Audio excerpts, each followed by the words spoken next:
A variety of enormous data is being generated at an extremely fast pace in various sectors. Therefore, analyzing big data has become extremely crucial and inevitable.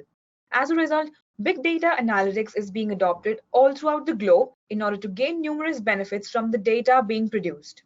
So, hello everyone, this is Anushri from Edureka, and I will be walking you through this interesting session on big data analytics. So guys, let us quickly view the topics for today's discussion. So the first topic for today's session would be why we need big data analytics and why it has become so important. After analyzing that, we'll move to the next topic, which is what is exactly big data analytics, where we'll be defining what big data analytics exactly is. After that, we'll see what are the different kind of tools which are required for big data analytics. Then moving on, we'll explore the various domains and use cases which are, using big data analytics. And lastly, I'll be ending this session by telling you about the different trends which are prevalent in the field of big data analytics. So now, without further ado, let us move forward to our first topic of this session, which is why big data analytics. So guys, why do you think big data analytics is so important, and why do you feel that we need to study this topic, or we should know what exactly it is? So now let me tell you why. So just like the entire universe in our galaxy said to have formed due to the Big Bang explosion, similarly, data has also been growing exponentially, which is leading to the explosion of data. So this can simply be termed as big data. And do you know that we are creating about 2.5 quintillion bytes of data every day? And 1 quintillion amounts to around 10 raised to the power of 18 bytes. So you can do the math and imagine the amount of data that we are creating every day. And this data, as you can see from the image that I've depicted here, is coming in from various sources, whether it is from social media, from banking sectors, from governments, from various other institutions, all right? And this data is not in the same format. So it is coming from various sources, so it is in different formats. So now, guys, what do you think? That is big data only limited to the volume or the enormous amount that is being generated? Or does it define with various other characteristics that, exactly define what big data is? So let us see what are the different characteristics associated with big data. So here I have represented 5 such characteristics. So first is volume. So volume is nothing but the huge amount of data that is being generated, or the enormous amount of data, as we previously saw in the section that how data was coming in from various sources like social media, banking sectors, governments, etc. So this is what volume is. Now moving on to the next characteristic, which is variety. So variety is nothing but the different formats of data from coming in from various sources. So big data has 3 different formats. One is structured, other is semi-structured, and then unstructured. So what is structured data? So structured data is basically in the form of relational databases, which comes in the form of tables, which has rows and columns. Coming to unstructured data. So unstructured data is in the form of audio files, video files, images, etc. Now coming to semi-structured data. So semi-structured data is in the form of JSON and XML files. So these were the basic, formats of data. Now coming to the next characteristic, which is value. So value is nothing but deriving meaningful data from this entire collection of big data. So the next characteristic that we have stated here is velocity. So velocity is nothing but the rate at which the data is being generated. Now coming to veracity. So veracity is the inconsistencies and the uncertainties which are present in the data. So these are the basic 5 V's of big data, but these V's keep evolving as and when the data is going to grow over the period of time. So I have put down 4 such reasons here to tell you that why it is so important and how it is helping many organizations all around the globe. So the first reason here that I've stated is for making smarter and more efficient organizations. So big data analytics is basically highly contributing to these factors, and organizations are adopting this to basically lead them to faster decision making. So one such example that I came across that I wanted to share with you guys is about the New York Police Department, in short, which is the NYPD. So big data and analytics are helping the NYPD and the other large police departments to anticipate and identify the criminal activity before it occurs. So what they do is that they analyze the entire big data technology to geolocate and then analyze the historical patterns.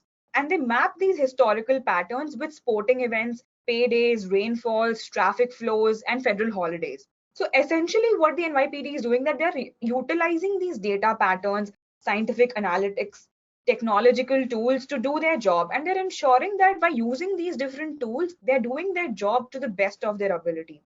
So by using a big data and analytics strategy, the NYPD was able to identify something called crime hotspots. So basically where crime occurrence was more. So they were able to identify these hotspots, and then from there they deployed their local officers so that they could reach there on time before it was actually committed. So this is how NYPD basically utilizes entire, this field of big data analytics so that they can prevent crime and make New York a more safer place. So now, after exploring the first reason, let's move on to the second reason and see what is it. So the second reason here is to optimize business operations by analyzing customer behavior. So the best example for this is Amazon. We all know how much Amazon is popular and how much we use it on our daily basis. So Amazon basically uses our clickstream data, that is the customers. So they use our clickstream data and the historical purchase data of more than 300 million customers which have, signed up for Amazon. And then they analyze each user's data, how they are clicking on different products and how they're navigating through their site. So basically, they show each user customized results on customized web pages. So after analyzing all these clicks of every visitor on their website, they're able to better understand their site navigation behavior, the paths that people are taking to buying their products and services, and what else a customer looked on while buying that product, and also the paths that led a customer to leave their page. So this information basically helps Amazon to improve their customer experience and hence expand their customer base. So guys, let's see what the third reason is now. So big data technologies like Hadoop and cloud-based analytics, they basically reduce your cost significantly for storage of big data, because for storing big data, if you buy like huge servers and huge machinery, so that is going to cost you a lot. So by using Hadoop technology, so what Hadoop does basically, it stores big data in a distributed fashion so that you can process it parallelly. So it reduces your cost a lot. So by using commodity hardware, they are reducing their costs significantly. So which brings us to our third reason. You must have gauged what the third reason is. It is cost reduction.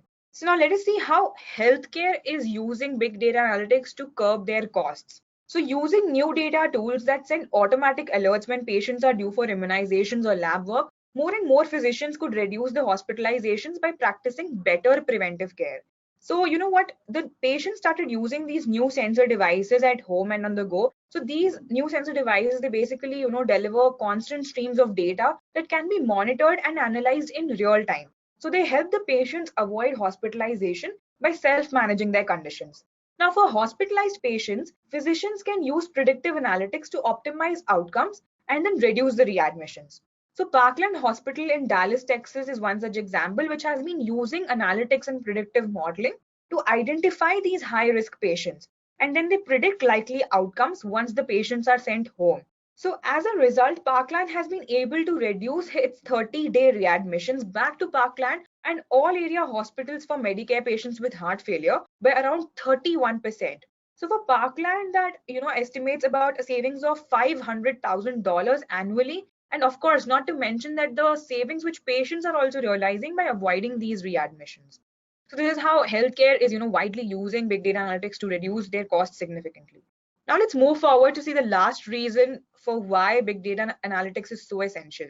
So our last reason is next generation products, that how big data analytics is really contributing to generate more such, high-tech products. So, to see how customers' needs can be satisfied and how they can use these new generation products for their own benefit. So I have cited three such examples here for you guys. So the first example here is Google self-driving car. I'm very sure that most of you guys must have heard about it. What Google self-driving car basically does, it makes millions of calculations on every trip that help the car decide when and where to turn, whether to slow down or speed up, and when to change their lanes. So the same decision a human driver is making behind the wheel, Google self-driving car is also doing that with the help of big data analytics. Another example of a self-driving car is the Toyota Prius, which is fitted with cameras, GPS, as well as powerful computers and sensors to safely drive on the road without the intervention of human beings. So this is how it is, really contributing to making such high-tech products, which in the long run we'd be using probably, and it will make our life more easier. Now, moving on to the second product that I'm going to cite here. So it's a really fascinating product. Let me ask you a question. How many of you all love watching TV shows? And how many of you all prefer spending your weekends doing nothing but Netflix and chill? Let me guess, almost all of us do. I mean, I love binge watching shows over the weekend. So I know by now you would have guessed what example I'm arriving to. So it is Netflix. So Netflix committed for 2 seasons of its extremely popular show House of Cards without even seeing a single episode of the show, guys.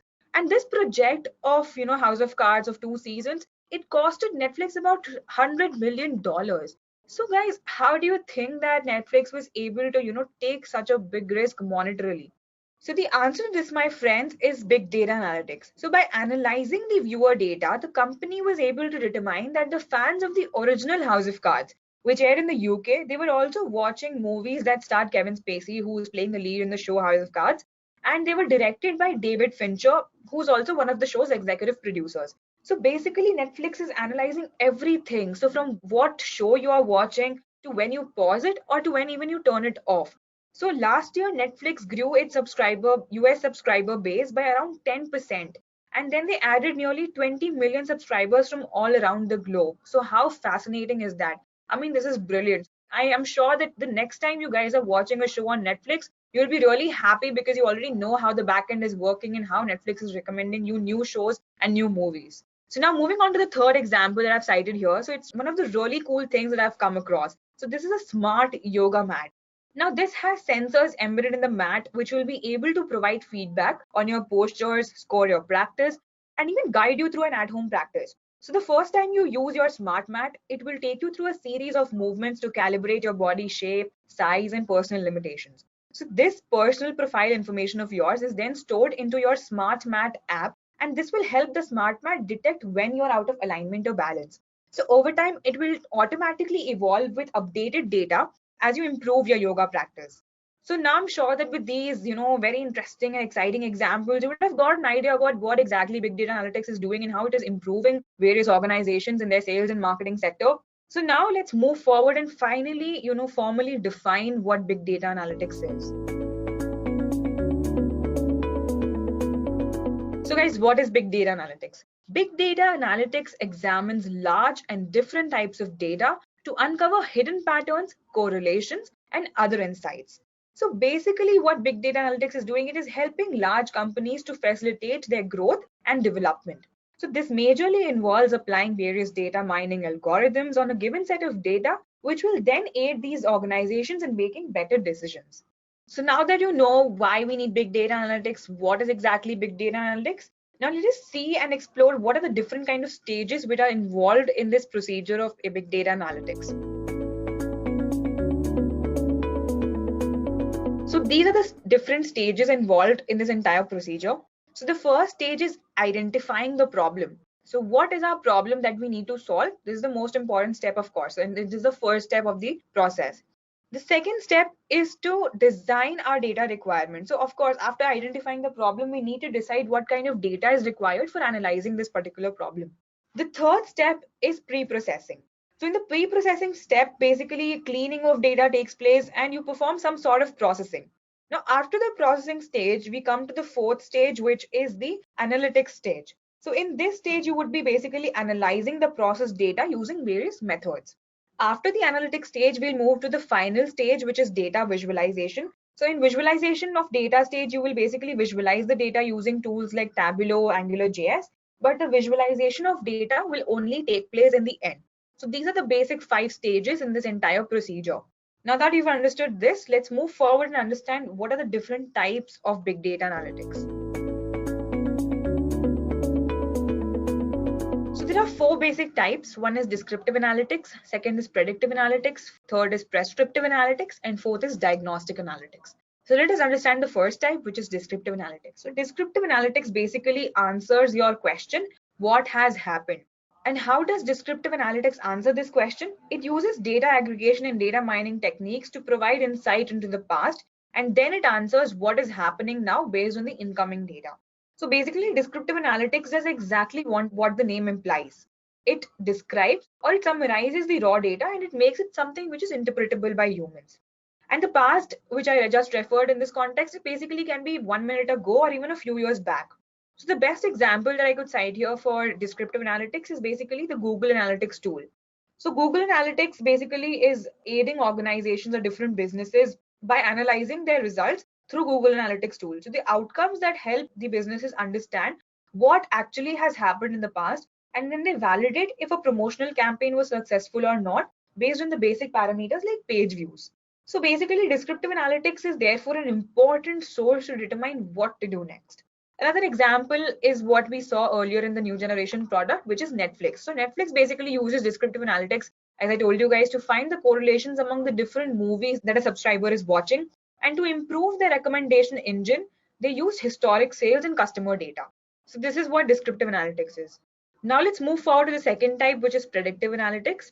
So the second type, which is predictive analytics, basically uses statistical models and forecast techniques to understand the future and answer what could happen. So basically, as the word suggests, it predicts. We are able to understand through predictive analytics that what are the different future outcomes. So basically, predictive analytics provides the companies with actionable insights based on the data. So through sensors and other machine generated data, companies can identify when a malfunction is likely to occur. So then the company can preemptively order parts and make repairs to avoid downtime and losses. So an example of this type of analytics is the Southwest Airlines. So Southwest analyzes their sensor data on the planes to identify the potential malfunctions or safety issues. So basically, this allows the airline to address the possible problems and then make repairs without interrupting the flights or putting the passengers in danger. So this is a very great use of predictive analytics to how basically reduce their downtime and losses, and as well as prevent delays and various other factors like accidents. So now let's move forward to the third reason, which is prescriptive analytics. Prescriptive analytics uses optimization and simulation algorithms to advise on the possible outcomes and answer the question, what should we do? So basically, it allows the users to prescribe a number of different possible actions and then guide them towards a solution. So in a nutshell, these analytics are all about providing advice. So prescriptive analytics, they use a combination of techniques and tools such as business rules, algorithms, machine learning, and computational modeling procedures. So then these techniques are applied against input from many different data sets, including historical and transactional data, real-time data feeds, and then big data. So these analytics go beyond descriptive and predictive analytics by recommending one or more possible courses of action. And the best example for this is the Google self-driving car. This example also we have already seen in the new generation product section. So basically, Google self-driving car analyzes the environment and then decides the direction to take based on the data. So it decides whether to slow down or speed up, to change the lanes or not, to take a long cut to avoid traffic or prefer short routes, etc. So in this way, it functions just like a human driver by using data analytics at scale. Now, prescriptive analytics is a little complex type of analytics and it is not yet adopted by all the companies. But when implemented correctly, they can have a large impact on how the businesses make their decisions. So now let's move on to our last type, which is diagnostic analytics. So diagnostic analytics is used to determine why something happened in the past. So it is characterized by techniques like drill down, data discovery, data mining, and correlations. So diagnostic analytics, it takes a deeper look at the data to understand the root cause of the events. It is helpful in determining what kind of factors and events contributed to a particular outcome. So mostly it uses probabilities, likelihoods, and the distribution of data for the analysis. So for example, in a time series data of sales, diagnostic analytics would help you to understand why the sales of a company has decreased or increased for a particular year and so on. So examples for diagnostic analytics could be a social media marketing campaign. So you can use diagnostic analytics to assess the number of posts, mentions, followers, fans, page views, reviews, pins, etc. So, and then you can analyze the failure and the success rate of a campaign at a fundamental level. So therefore, there can be thousands of online mentions that can be distilled into a single view to see what worked in your past campaigns and what did not. So now that we have seen all the four types, I hope that you've understood the different examples of all the four types and the difference between them. Now let's move forward and have a look at the tools which are required for big data analytics. So these are some of the tools that I have listed down here. So there are more such tools which are used for big data analytics, but let us explore the ones which I have mentioned over here. So let me name them: Hadoop, Pig, Apache HBase, Apache Spark, Talent, Splunk, Apache Hive, Kafka.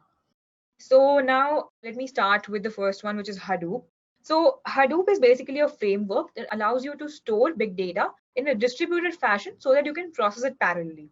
Apache Pig is a platform that is majorly used for analyzing large data sets and then represent these data sets as data flows. So basically Pig is used for scripting and the language is Pig Latin. Now coming to Kafka. So Kafka is a messaging system. Now guys, what is a messaging system? A messaging system is basically something which is responsible for transferring data from one application to another. So the applications can focus on the data and they do not need to worry about how to share it. So this is what Kafka does. Now coming to Apache Hive. Now Apache Hive is a data warehousing tool. So it allows us to perform big data analytics using Hive query language, which is similar to SQL. Coming to Splunk. So Splunk is a log analysis tool. Now what are logs? So logs are generated on computing as well as non-computing devices, and they are stored in a particular location or directory. So they contain details about every single transaction or operation that you guys have made. So next is Talent. Talent is an open source software integration platform which helps you to analyze effortlessly and then turn the data into business insights. So it helps the company in taking real-time decisions and become more data-driven. Next is Apache Spark. So Apache Spark is an in-memory data processing engine that allows us to efficiently execute streaming, machine learning, and SQL workloads. And it requires fast iterative access to data sets. So basically it is used for real-time processing. Now moving to the last one, which is Apache HBase. So Apache HBase is a NoSQL database that allows you to store unstructured and semi-structured data with ease and provides real-time read or write access.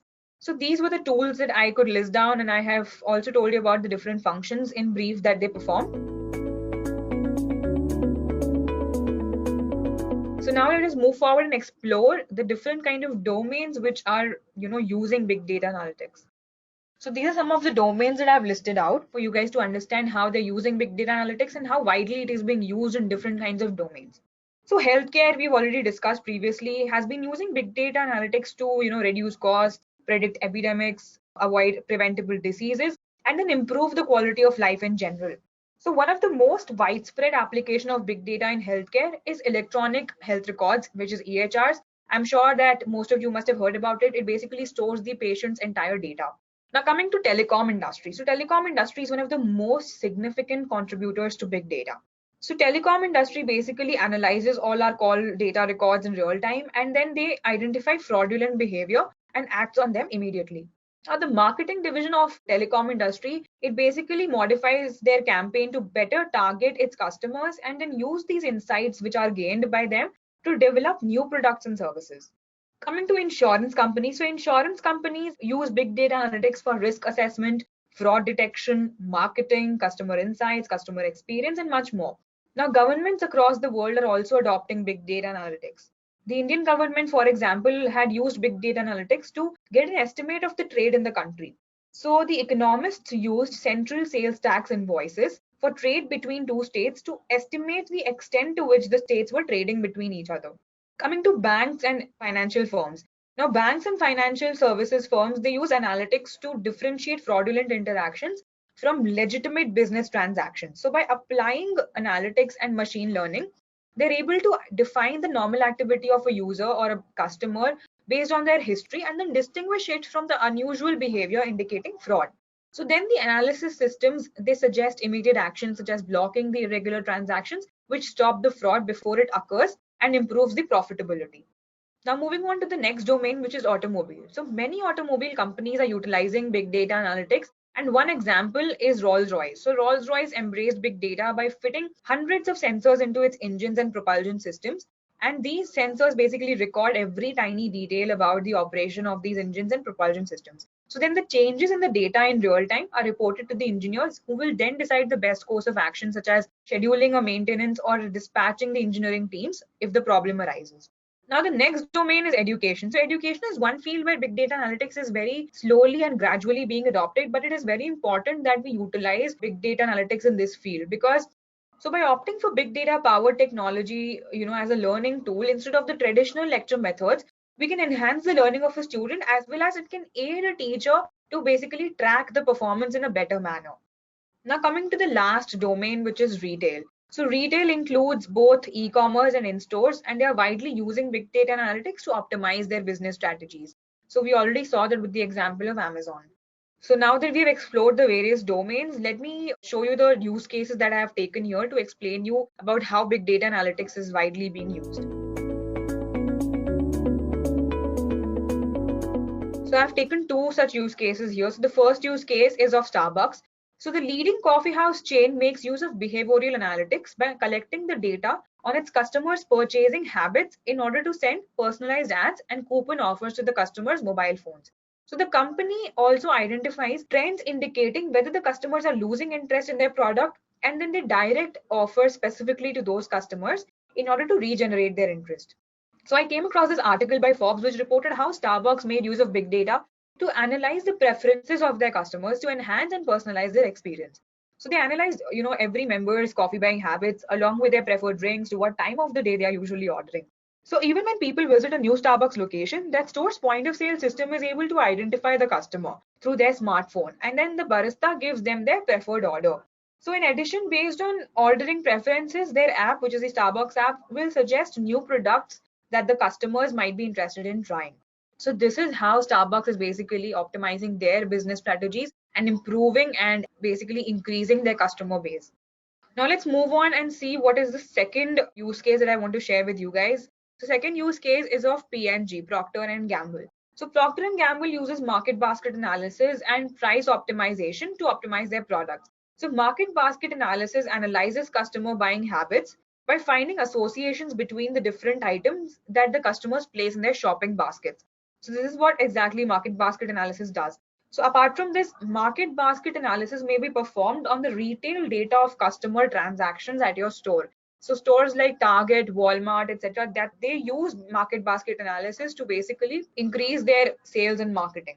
So you can then use the results to plan marketing and advertise your strategies, or even design a new catalog. So for instance, market basket analysis may help you design different store layouts. In one strategy, items that are frequently purchased together can be placed in close proximity to further encourage the combined sales of such items. So example, I'm going to a store, I want to buy bread. Then I also, cite butter. So I will want to buy butter as well. So that's how, stores optimize their sales. So they place all these products like butter, bread, milk, eggs in close proximity because they know when a customer comes to buy bread, they might also want to buy butter or milk or eggs. All right. So this is one such example. So how P&G basically utilizes it is the company uses simulation models and predictive analytics in order to create the best design for its products. So it creates and sorts through thousands of iterations in order to develop the best design, for example, for a disposable diaper. And then they use predictive analytics to determine how moisture affects fragrant molecules in a dish soap so that the right amount of fragrance comes out at the right time during the dishwashing process. I mean, so we can't even imagine that a simple product like a dish soap also has so much thought process behind it and also has so much strategies or, analytics applied behind it. So I hope that you guys found both these, use cases really interesting and how more such companies are utilizing big data analytics in a more proficient manner in order to basically increase their sales and marketing. So now, after looking at the use cases, let us go forward and see our final topic for this discussion, which is the trends in big data analytics. So basically, this entire image depicts the statistics for the growing market revenue of big data in billion US dollars from the year 2011 to the year 2027. So in the current year, which is 2018, as you guys can see, the current market revenue of big data is about 42 billion US dollars, and it is going to exponentially increase to about 103 billion US dollars in the year 2027, which is a massive amount. So now let's move forward and see the next one, which is facts and statistics by Forbes. So I've collected some of these, so four, which I found really interesting and I wanted to share with you guys. So the first one here basically states that nearly 50% of respondents to a recent McKinsey Analytics survey say that analytics and big data have fundamentally changed business practices in their sales and marketing functions. So we also have seen examples of this by, like by Starbucks, of P&G, of Amazon. So these are such companies which are responding to such surveys. Now the next one is showing that how big data applications and analytics is projected to grow from about $5.3 billion in 2018 to $19.4 billion in 2026, which attains about a compound aggregate of 15.49%. So the next one here is an extremely important fact or a stat which I found out, and it is basically an eye opener. So according to an Accenture study, 79% of enterprise executives agree that companies that do not embrace big data will lose their competitive position and could face extinction. Even more, 83% have pursued big data projects to seize a competitive edge. So this very fact, guys, tells you that how important this field is, and if your particular organization or company is not adopting big data analytics in the future, it is going to lead to obsolescence. So now let's see which is the last fact that I have stated here. So according to New Vantage Venture Partners, big data is delivering the most value to enterprises by decreasing their expenses by about 49.2% and creating new avenues for innovation by about 44.3%. An example of both of these facts we saw in New Generation Why We Need Big Data Analytics section, where we spoke about cost reduction as well as new generation products. So this is an example of that. So now let's move forward and look at the career prospects in big data analytics. So the first one here that I've stated here is there is a soaring demand for analytics professional. So technology professionals who are experienced in big data analytics are in high demand as organizations are looking for ways to exploit the power of big data. So therefore, there is a soaring demand for analytics professional, and as and when the data is going to grow, more such people will be required to analyze that data. So that leads us to our second point, which is huge job opportunities. So there are more job opportunities in big data management and analytics than there were last year. And many IT professionals are prepared to invest time and money for the training. So now that companies under various domains are adopting big data analytics, so there are definitely more huge job opportunities. So now let's see what are the salary aspects. So I think this is one of the most important ones again, because we need to know that what kind of salary are we going to draw if we become a big data analytics professional. So 6 analytics and data science jobs are included in Glassdoor's 50 best jobs in America for the year 2018. These include data scientist, analytics manager, database administrator, data engineer, data analyst, and business intelligence developer.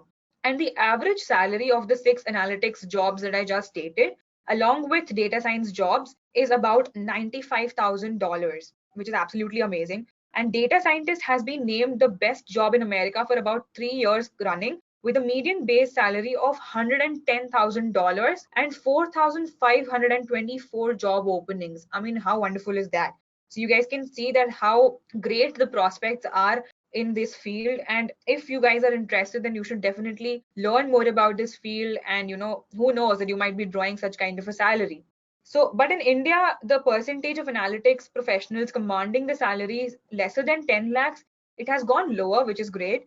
So the percentage of analytics professionals earning more than 15 lakhs has increased from about 17% in 2016 to 21% in the last year, 2017, and to the current 22.3% in this year, 2018.